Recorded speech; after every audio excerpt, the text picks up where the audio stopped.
Бұлар в основном фитозан деген 10 түрлі қасиеті бар. Бірінші қасиет ол лямбляға, противолямбля жақсы жұмыс істейді. Яғни паразитарный проблема. Лямбля, аскарида, басқарида, солардың бәрі тазалайды. Екінші қасиеті тоже самый сүйек буын проблемалары жақсы. Үшінші қасиеті мынау асқазан, ас қорыту жүйесінде стоматит, не бар ма? Нежвачка.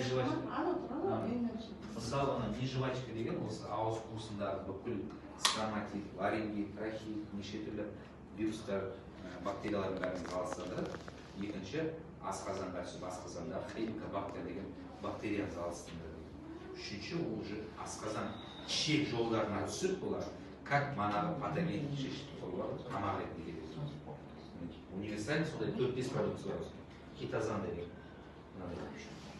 Олар енді жаңағы асқазан, ас қорыту жүйесі, бактериялар, лямбля, недик, басқасын бәрі. Мысалы, тыква деген бауырға арналған жировой гепатоз, цирроз деген сияқты нәрселер.